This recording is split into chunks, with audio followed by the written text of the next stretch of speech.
हम स्वागत स्वरूप प्रदान करेंगे हरियाली, खुशहाली और पवित्रता का प्रतीक पौधा, अंग वस्त्र एवं स्मृति चिन्ह। मैं प्रभारी सचिव स्कूली शिक्षा एवं साक्षरता श्री उमा शंकर सिंह सर से सादर निवेदन करती हूँ, माननीय मुख्यमंत्री झारखंड श्री हेमंत सोरेन जी का स्वागत अभिनंदन पौधा प्रदान करें, साथ में अंग वस्त्र एवं स्मृति चिन्ह प्रदान करें सर। और तालियां हो आपकी तरफ से जोरदार।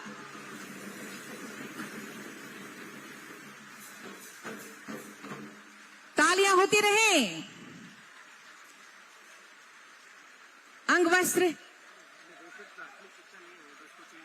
सर, हम तीनों में आप ही का नाम बोल देंगे, कुछ नहीं करेंगे। आज एक ऐतिहासिक दिवस, जब 1500 उच्चतर माध्यमिक विद्यालयों के स्नातकोत्तर प्रशिक्षित शिक्षकों का नियुक्ति पत्र वितरण समारोह हो रहा।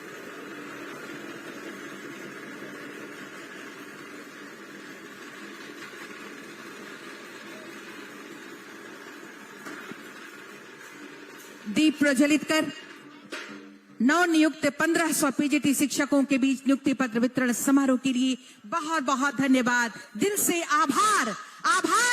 एक बार जोरदार तरीके से आभार कीजिए माननीय मुख्यमंत्री एवं पूरी टीम का। सरकार गठन के पश्चात ही हमारे माननीय मुख्यमंत्री श्री हेमंत सोरेन ने इस ओर ध्यान दिया और वर्तमान सरकार ने वर्ष 2023-24 में अब तक कुल 14,361 शिक्षकों की नियुक्ति की, जिसमें 1,009 स्नातकोत्तर प्रशिक्षित शिक्षक पीजीटी, 12,809 स्नातक शिक्षक और 543 प्रयोगशाला सहायक शामिल हैं। इसी क्रम में आज 12 जुलाई 2024 को झारखंड सरकार एवं माननीय मुख्यमंत्री के कर कमलों द्वारा नव नियुक्त 1481 स्नातकोत्तर प्रशिक्षित शिक्षकों को नियुक्ति पत्र प्रदान किया जा रहा है, जिसमें कॉमर्स के 240, हिस्ट्री के 200, हिंदी के 188, मैथ्स के 286, संस्कृत के 111, इंग्लिश के 267 और इकोनॉमिक्स के 189 शिक्षक शामिल हैं।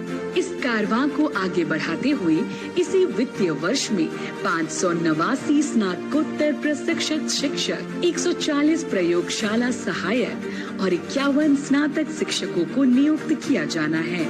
साथ ही प्रारंभिक शिक्षा में 26,001 सहायक आचार्य पदों के लिए और 4,017 सहायक शिक्षकों की नियुक्ति भी प्रक्रियाधीन है।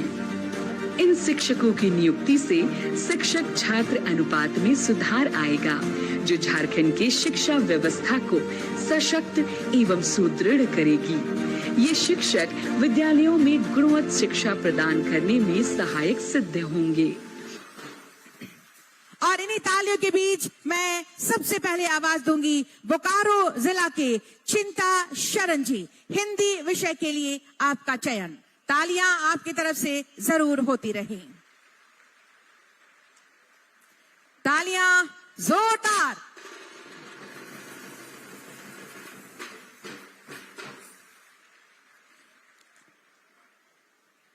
चतरा से रोहित कुमार कुशवाहा, मैथ्स के लिए तालियां हो, नियुक्ति पत्र प्रदान कर रहे हैं। देवघर से स्वीटी कुमारी, हिंदी के लिए नियुक्ति पत्र प्रदान कर रहे हैं। अगला धनबाद से राहुल कुमार, हिस्ट्री के लिए। पूरा उत्साह आपकी तालियों में नजर आना चाहिए, आपकी खुशियां नजर आनी चाहिए। दुमका से मेरी पूनम किस्कू, हिंदी।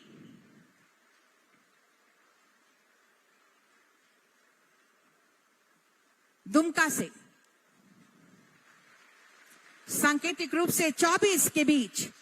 ईस्ट सिंहभूम से मलय कुमार महतो, इंग्लिश के लिए।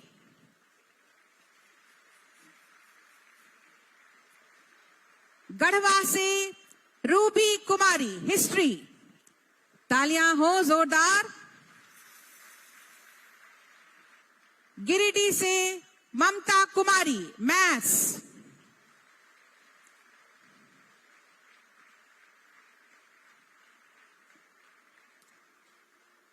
अब आवाज दे रही हूं, गोड्डा से रूपम कुमारी, हिंदी।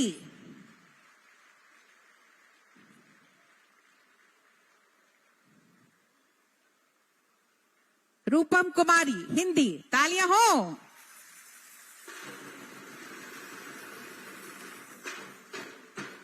गुमला से स्वाति लकड़ा, इंग्लिश।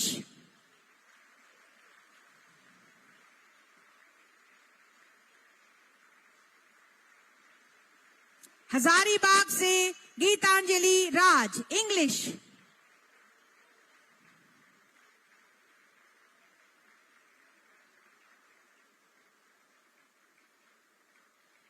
तालियां जोरदार हो। जामताड़ा से आएंगी सुनीता किस्कू, हिस्ट्री।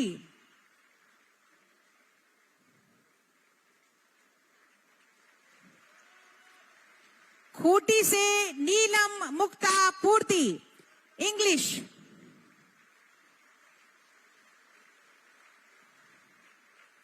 कोडरमा से संजय कुमार यादव, कॉमर्स। तालियां जोरदार। लातेहार से निखत परवीन, इकोनॉमिक्स।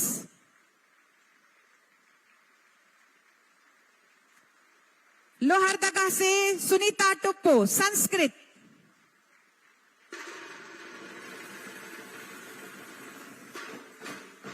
पाकुड़ से रोशनी रहमान, इंग्लिश। रोशन रहमान, इंग्लिश। पलामू से वसीम अनवर, इंग्लिश। रामगढ़ से आरिफ अकबर, हिस्ट्री।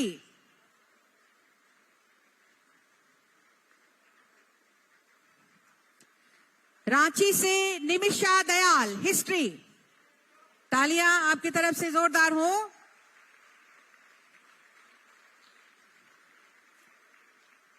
साहेबगंज से सद्दाम हुसैन, मैथ्स। सरायकेला खरसावां से आएंगे साधु चरण बोदरा, इकोनॉमिक्स। सिमडेगा से बिंदु सोरेंग, हिंदी। ये 23वां नाम है। सांकेतिक रूप से 24 के बीच नियुक्ति पत्र प्रदान कर रहे हैं। और ये 24वां नाम वेस्ट सिंहभूम, सतीश कुमार तिर्की, मैथ्स।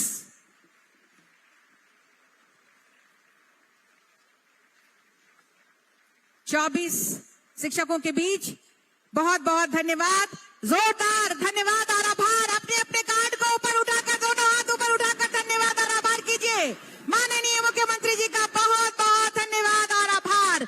माननीय मुख्यमंत्री जी और उनकी पूरी टीम का जोरदार अपनी खुशियां भी दिखाइए। माननीय मुख्यमंत्री झारखंड श्री हेमंत सोरेन जी, जोरदार तालियों के साथ स्वागत करें। सबसे पहले मंच पर उपस्थित और आप सब लोगों को मेरी ओर से हार्दिक अभिनंदन है, जोहार। आज फिर से ये पहला अवसर नहीं है, इसलिए आज फिर से एक नियुक्ति पत्र वितरण समारोह में हम लोग एकत्रित हुए हैं। हमारे साथ मंच पर उपस्थित है आदरणीय शिक्षा मंत्री वैद्यनाथ राम जी,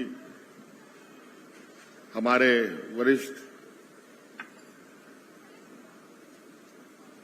मंत्री आदरणीय रामेश्वर राव जी, उपस्थित हमारे बड़े भाई सत्यानंद भोक्ता जी, यहाँ उपस्थित सांसद महुआ मांझी जी, और इस प्रभात तारा के विधानसभा क्षेत्र के विधायक हमारे भाई राजेश कच्छप जी, विभाग के सचिव हमारे राज्य के एसीएस अविनाश कुमार जी, एवं सभी पदाधिकारीगण,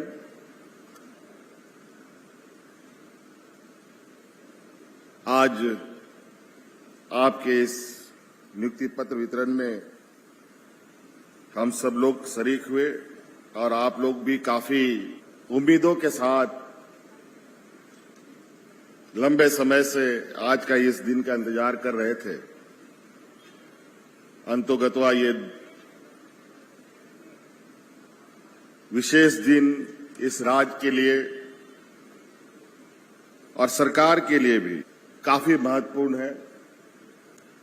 वो इसलिए महत्वपूर्ण है कि आज शिक्षकों की नियुक्ति हो रही है। वैसे तो हम लोगों ने हजारों नियुक्तियां दी हैं, लगभग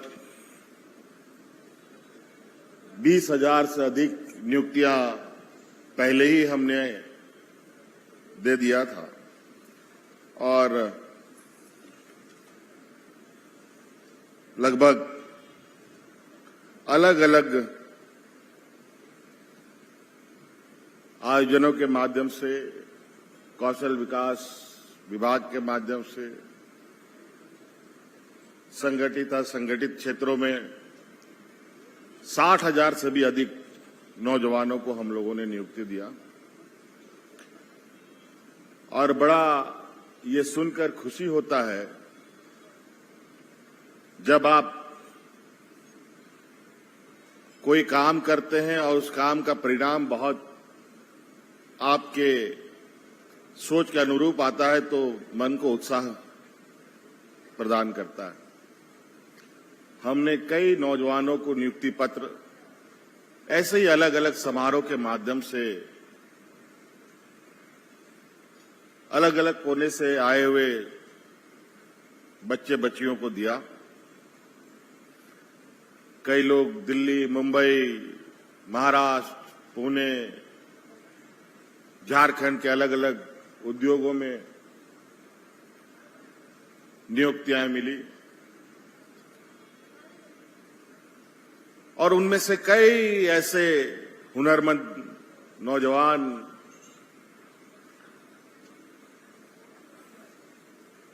उनमें से निकले जो अपने कौशल के बदौलत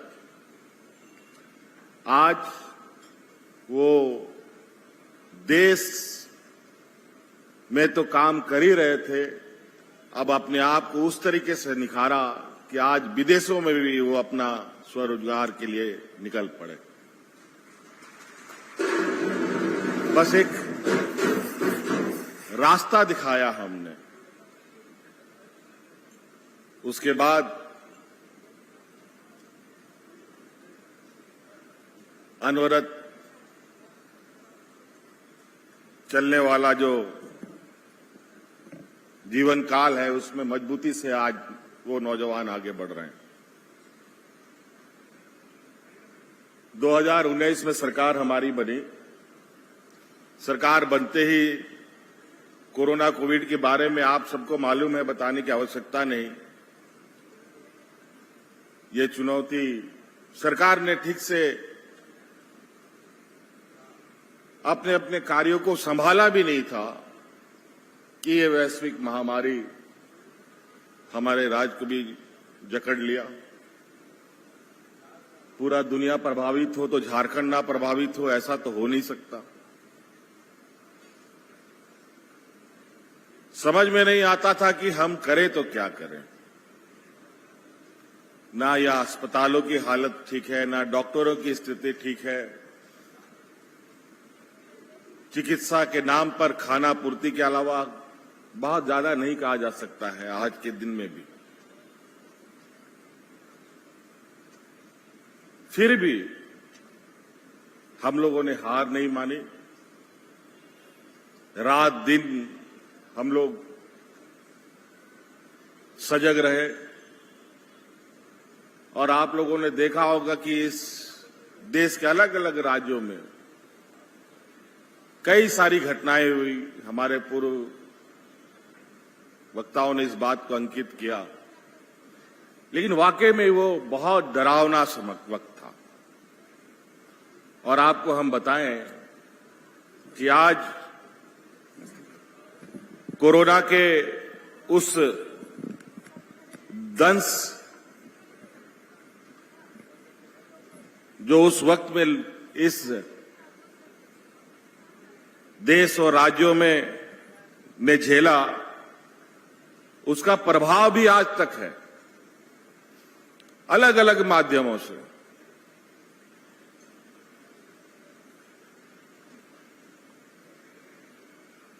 ऐसी घटनाएं घटी उस कोविड के दौरान कि हर चीज ठप सा हो गया, पूरा दुनिया मानो कि समय रुक सा गया था।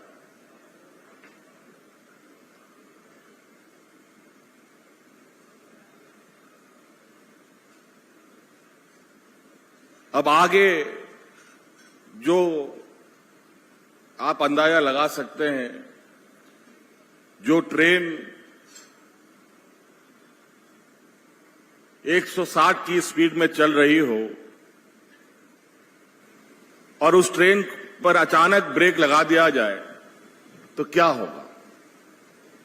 सारी ट्रेनें अस्त व्यस्त हो जाएगी, पटरी से उतर जाएंगे, लोग मारे जाएंगे जो सवारी थे। कमोवेश यही हालत इस कोरोना कोविड ने किया था। कई उद्योग प्रतिष्ठानें बंद हो गई, कई रोजगार बंद हो गए, और आपने सुना ही कि अलग अलग राज्यों में मजदूर किस तरीके से फंसे। वो एक अलग दर्दनाक दृश्य कभी खाली वक्त में याद आता है। महिलाएं बच्चों को सड़क में जन्म देने के लिए मजबूर हो रही थी। ऐसी स्थिति थी, कोई पूछने वाला नहीं। लेकिन उस कोरोना के उस चुनौती में भी जब पूरा देश दुनिया में हाहाकार था, झारखंड में कोरोना कैसे आया, कैसे चला गया, कहीं भी कोई अफरा तफरी हमने नहीं होने दी, बल्कि हमारे इस राज्य से पूरे देश को ऑक्सीजन का सप्लाई देने का भी हम लोगों ने सराहनीय काम किया इस राज्य के उद्योगों में।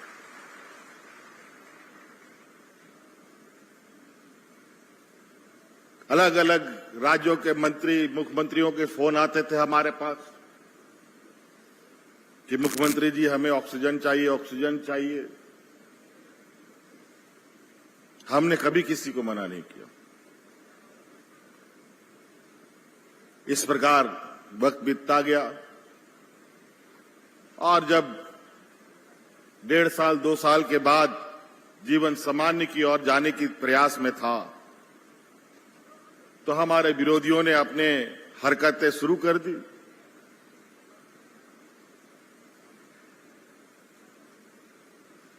अलग अलग माध्यमों से, अलग अलग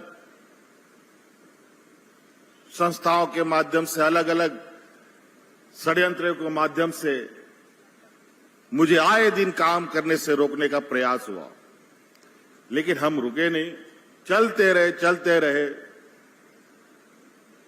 क्योंकि हमें अपनी लक्ष्य और मंजिल तक पहुंचना था।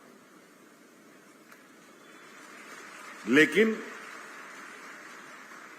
हमारे विपक्ष के लोग इतने सुनिश्चित ढंग से घात लगा करके षड्यंत्र रचते हैं, और हम लोग जैसे झारखंडी लोग, आदिवासी समुदाय के लोग, इनके षड्यंत्र को कभी कभी समझ पाने में पीछे हो जाते हैं। नतीजातन मुझे अभी 5 महीने का जेल का भी दृश्य देखने को मौका मिला। लेकिन कहते हैं ना कि जाको राको साइया मार सके ना कोई। कितना षड्यंत्र करेंगे? तो हमें उनसे और ऐसी चीजों से ना कभी डर लगा था, ना डर है, ना कभी डर लगेगा। हम अपने कामों को अंजाम तक कैसे पहुंचाना है ये भी जानते हैं और इनसे कैसे लोहा लेना है ये भी जानते हैं। ये चलेगा सहमत का खेल, लेकिन आप लोग आश्वस्त रहें। आपके लिए और इस राज्य के नौजवान आने वाली पीढ़ियों के लिए हमारा वो सोच नहीं है, वो नीतियां नहीं है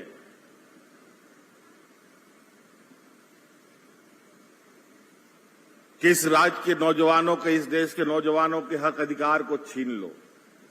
वो सोच, वो नीति हमारी नहीं है। आज हमारे विपक्ष के नेतृत्व की सरकारें देश में क्या व्यवस्था ला रही है? हर एक चीज निजीकरण की ओर जा रही है। कॉरपोरेट के हाथों सारी चीजें सौंपी जा रही है। नतीजा, नौकरियां खत्म हो रही हैं। आज आप लोग शिक्षित लोग हैं, शिक्षक हैं, बहुत सारे सूचनाएं आप तक आती हैं। आप कंपैरिजन चार्ट निकाल के देखिएगा कि देश के बड़े बड़े उद्योगों ने देश के खजानों के पैसे किसने सबसे अधिक लिया और उसके एवज में किसने कितने रोजगारें दिए, तो आपको स्पष्ट रूप से पता चलेगा जिसने सबसे अधिक पैसा लिया है उसने सबसे कम रोजगार दिया है और जिसने सबसे कम पैसा लिया उसने सबसे अधिक रोजगार दिया। आज इनकी नीतियों से कई ऐसे छोटे मझोले उद्योग हैं कि जो कोरोना में बंद हुए और जो सरकार की नीतियां बनी कि आज तक वो खुल ही नहीं सके, और जो उसमें 150 लोग रोजगार करते थे वो आज के दिन में भी रोजगार की तलाश में दर दर भटक रहे हैं। जिस परिसर में आज हम लोग ये काम कर रहे हैं, आज ये नियुक्ति पत्र वितरण कर रहे हैं, ये प्रभात तारा मैदान है, ये एचईसी का ये मैदान है। एचईसी वो उद्योग है जिसको उद्योगों की जननी कहा जाता है।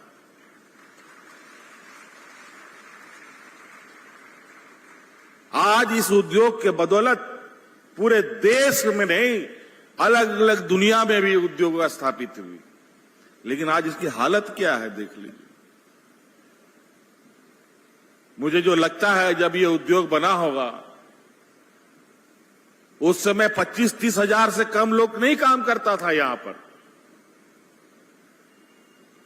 लेकिन आज की स्थिति 10-11 हजार भी आदमी है कि नहीं है ये भी बड़ा मुश्किल है। और उनको भी तनख्वाह कितने वर्षों में मिलता है कि नहीं मिलता है, आए दिन बेचारे सड़कों पर उतरे रहते हैं। इस उद्योग को बचाने का काम किसका है? इस उद्योग को बचाने का काम राज्य सरकार का नहीं है और राज्य सरकार के क्षमता के भी बाहर है। हां, ये बात जरूर है, अगर एचईसी भारत सरकार झारखंड राज्य को सुपुर्द कर दे तो एचईसी में जिस तरीके से 32,000 लोग यहां रोजगार करते हैं उतना लोग फिर से इस एचईसी परिसर में रोजगार करते हुए आपको दिखेंगे।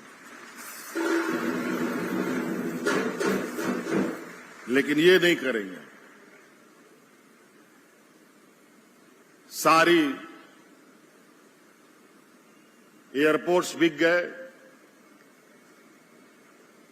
रेल बिक गया, बंदरगाह बिक गया, कई उद्योग लाइन में पड़े हैं, अब इन सबको भी बेचना है। और अर्थव्यवस्था का ये हालत है कि आज डॉलर के मुकाबले हम लोग का जो रुपया का हालत है, लगता है कि ये हमारा राज्य का रुपया पैर पर नहीं सर के बल खड़ा हो गया।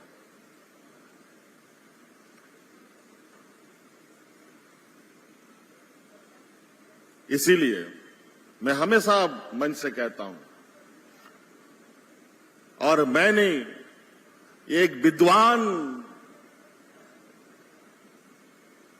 का ये वाक्य है जिसको हम सब लोग को चाणक्य के नाम से जानते हैं। उन्होंने ये कहा था कि जिस देश का राजा व्यापारी होगा उस देश की प्रजा हमेशा भिखारी होगी।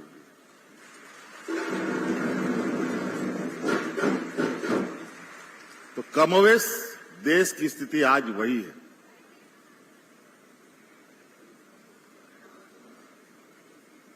एन केन ऐसे कानून लाना जो इस राज्य के आदिवासी, दलित, पिछड़ा, अल्पसंख्यक, गरीब, गुरुआ, शिक्षित नौजवानों के लिए आज सारे उद्योग बंद कर दो, सारे नौजवान सड़क पर आए दिन नौकरी को लेकर धरना प्रदर्शन अलग अलग तरीके से विरोध करते हैं, लेकिन इनके कान में जू नहीं रेंगता। और इसकी जिम्मेवारी, इसकी भार सबसे अधिक राज्य सरकारों पर पड़ती है। यथासंभव हमने प्रयास किया कि इस राज्य के नौजवानों को अधिक से अधिक कितनी तरीके से राहत दी जा सके उसकी प्रयास हो, चाहे वो रोजगार हो, चाहे नौकरी हो, चाहे स्वरोजगार हो,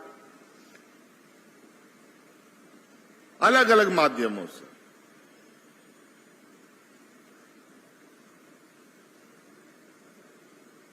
हमसे अधिक लंबे समय तक तो इन लोगों ने इस राज्य में राज किया, और मैं इनको चुनौती देता हूं, इसी प्रभात तारा मैदान में आकर के हमसे डिबेट कर ले, इन लोगों ने इतने वर्षों में क्या किया और इस चुनौती भरे 5 साल में हमने क्या किया है, उनको हम हिसाब देने के लिए तैयार हैं।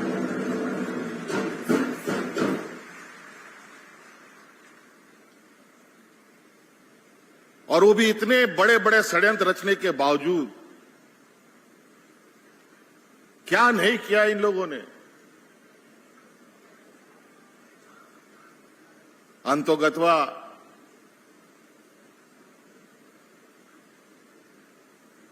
न्याय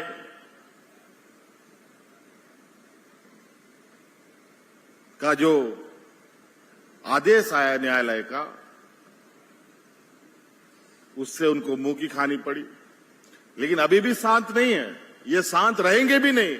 इनकी प्रवृत्ति ही वैसी है, इसलिए ये अपने आचरणों से बाज नहीं आएंगे। लेकिन उसकी हमें फिक्र नहीं है, चिंता भी नहीं है।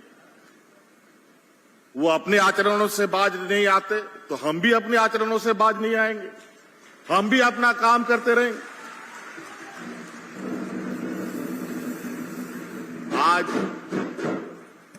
ये प्रदेश ऐसा प्रदेश है जहां शिक्षा का लगभग नहीं का इस राज्य को मूल रूप से मजदूर प्रदेश के रूप में जाना जाता रहा है। ये तो हमारे कुछ मिशन भाइयों के बदौलत कुछ शिक्षा संस्थाएं बनी जहां तहां, उनके वजह से कुछ लोगों ने शिक्षा ग्रहण की, कुछ नौकरियां पाए, कुछ उच्च पदों पर गए। नहीं तो आज के दिन में भी कितने आदिवासी आपको मिलेंगे जज, कितने आदिवासी मिलेंगे आपको वकील, कितने आदिवासी मिलेंगे आपको जर्नलिस्ट, कितने आदिवासी मिलेंगे आपको आईएएस आईपीएस।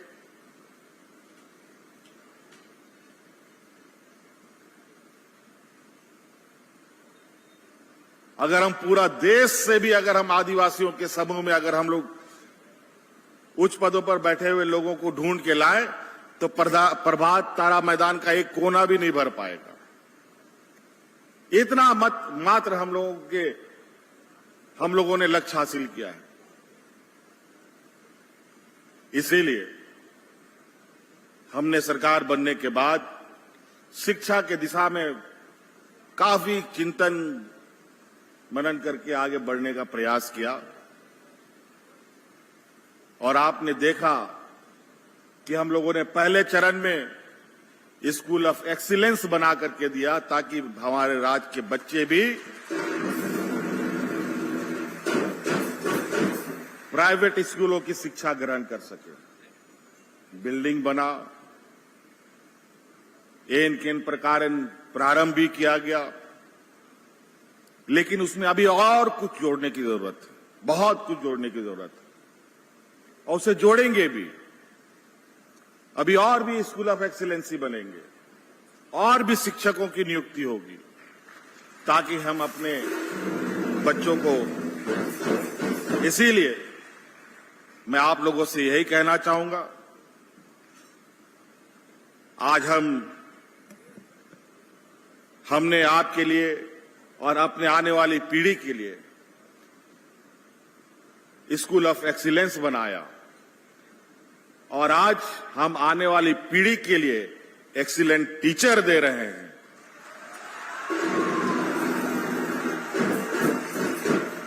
और मैं आप लोगों से यही उम्मीद करेंगे कि हम अपने आने वाले पीढ़ियों को इस तरीके से तैयार करें कि वो एक्सीलेंट रिजल्ट भी लेके बाहर आए।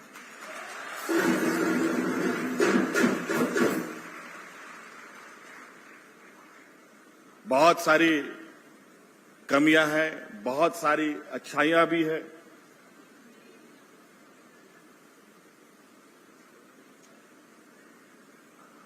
शायद नीति निर्धारण पूर्व में इस तरीके से हुआ कि बिल्डिंग बना दो तो अपने आप शिक्षा आ जाएगा। ये तो अजीब हालत है। ऐसा कभी होता है? कभी नहीं होता।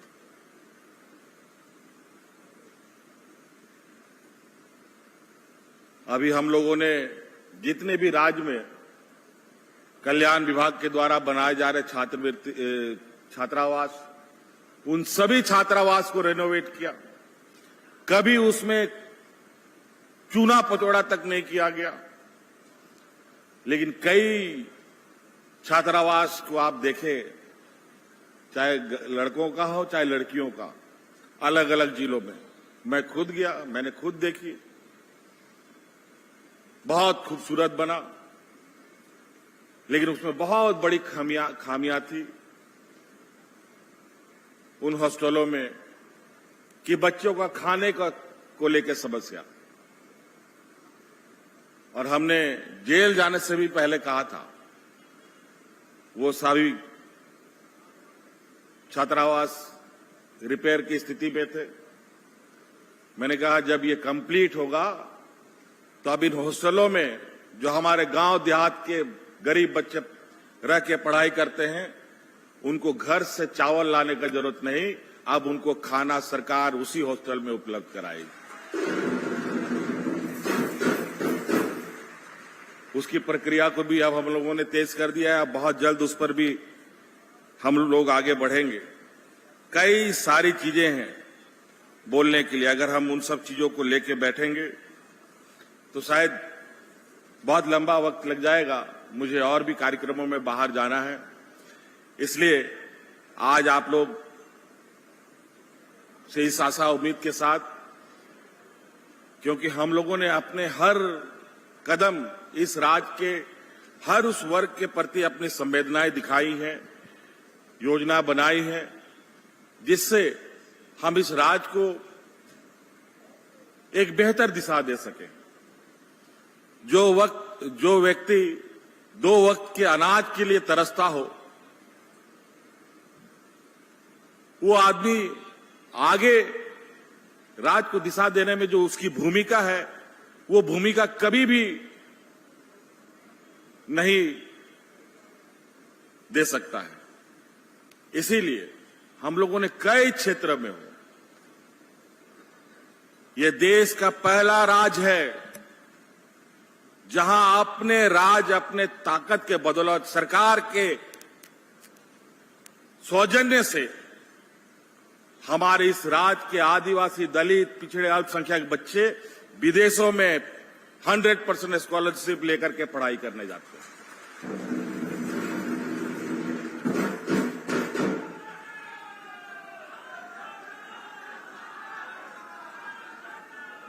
कई ऐसे चीजें, बूढ़ा बुजुर्ग का सर्वजन पेंशन, हमारे केंद्र सरकार की तो नीतियां ऐसी कि सभी लोगों का पेंशन खा जाओ, इनको पेंशन अब हम नहीं देंगे।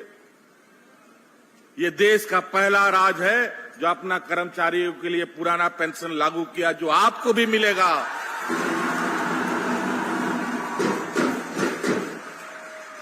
केंद्र सरकार की नियुक्तियों में होते, नियुक्तियां पहले तो मिलती कि नहीं मिलती अलग चुनौती, मिल जाने के बाद उसके बाद का भविष्य क्या होगा इसका अंदाजा आप नहीं लगा सकते। आज के दिन में जिस बुजुर्ग को पेंशन नहीं मिलता है, तो इस राज्य में, इस देश में इतनी गरीबी है कि उसका बेटा भी बूढ़ा बूढ़ी को छोड़ देता है। आज इसीलिए चाहे वो राशन के दिशा में हो, चाहे पेंशन की दिशा में हो, हमारी बच्चियां विशेष रूप से एक धारणा है, गरीबों और गरीब गुरुआ क्या सोच सकता है अधिक से अधिक, उस समय काटता है बेचारा। घर में अगर उनके बाल बच्चे हैं, 2 लड़का 2 लड़की या 1 लड़का 1 लड़की, लड़की बेचारी 8वीं 9वीं पास करती नहीं है, उसको के लिए लड़का ढूंढने लगता है, जल्दी ब्याह कर दो। और रोज सरकार ये कानून बनाती है, सर्व शिक्षा, फलना सिलना, दुनिया भर की योजना बनाती है, लेकिन गरीब के पास उससे कोई उसको लाभ नहीं होता। इसलिए हम लोगों ने लड़कियों को प्रोत्साहित करने के लिए फूलोबाई सावित्री योजना लाया, जिससे आने वाला समय में वो बच्ची को ये पढ़ने को लेकर घर में वो बोझ ना बने। स्कूल से लेके कॉलेज तक, यहां तक कि इंजीनियरिंग, मेडिकल, वकालत, कोई भी सब्जेक्ट आपको पढ़ना है, उसके लिए हम लोगों ने गुरुजी क्रेडिट कार्ड भी शुरू किया है। और अभी 10वीं क्लास से 12वीं क्लास तक के हर बच्चे को हम लोग ये कार्ड देंगे, जिसमें 15 लाख रुपया तक का आपको बैंक से लोन मिलेगा, जो 4% मात्र इंटरेस्ट से मिलेगा। और वो भी तुरंत वापस नहीं करना है, जब तक आपका पढ़ाई पूरा नहीं होगा तब तक आपको पैसा वापस नहीं करना है। पढ़ाई पूरा कर लीजिए, नौकरी मिल जाएगा, तब धीरे धीरे बैंक को वापस कर दीजिए।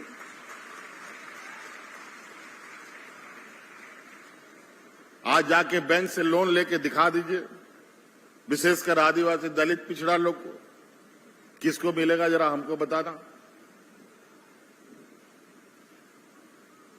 अगर किसी को दिल्ली यूनिवर्सिटी में, किसी को आईआईटी में, किसी को बीआईटी में अगर एडमिशन होता है, पता चला हम इंटरव्यू भी क्वालिफाई कर लिए, रिटर्न भी क्वालिफाई कर लिए, और बोला कि कल आपको एडमिशन लेना है और इतना लाख रुपए जमा करो, कहां से लाओगे पैसा जी?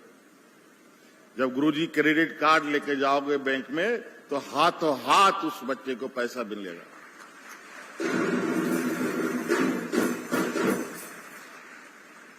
नहीं तो जिस तरीके से आज मारामारी की स्थिति है,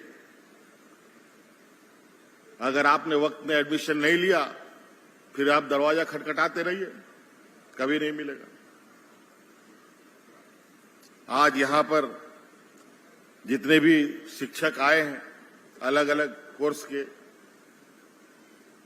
हम यही चाहते हैं, बहुत सारे बच्चे प्राइवेट और सरकारी स्कूलों में इस तरीके से दोनों में अंतर बढ़ रहा था कि धीरे धीरे मुझे लगा कि यही स्थिति रही तो सरकारी स्कूल के बच्चे स्कूल में जाने के बाद भी किसी लायक नहीं रहेंगे।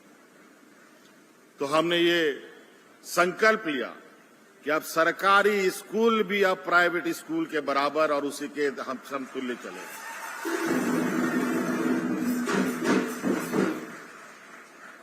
आज इसीलिए अब आप सब लोग अलग अलग क्षेत्रों में जाएंगे,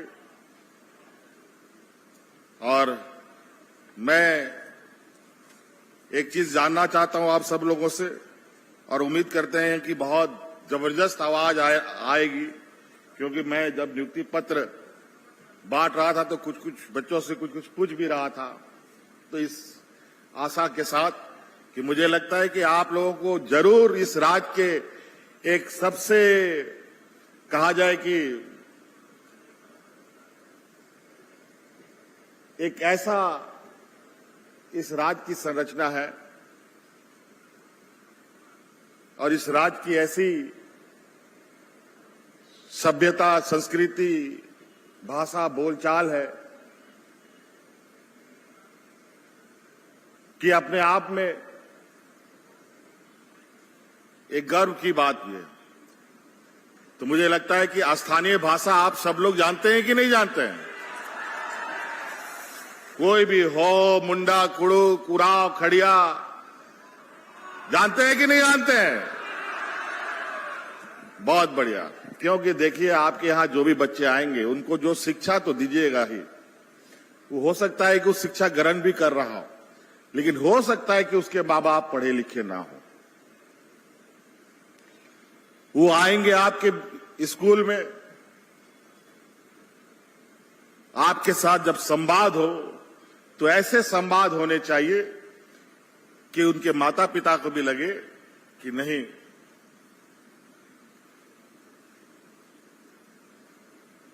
सही में हमारे इस राज्य का जो सर्वांगीण विकास की जो परिकल्पना और लकीरें खींची जा रही है, वो अपने सभ्यता, संस्कृति के साथ आगे बढ़ रहा है।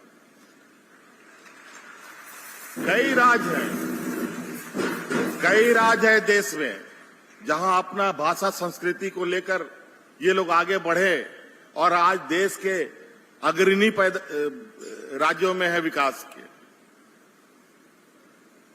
तो हमें भी अपने इस राज्य का भाषा, संस्कृति के प्रति गर्व होना चाहिए और हम अपने उस परंपरा को भी अक्षुण्ण रखें। इन्हीं शब्दों के साथ मैं अपनी बातों को समाप्त करना चाहूंगा। बहुत बहुत शुभकामनाएं, बहुत बहुत आप सबका धन्यवाद। जोहार।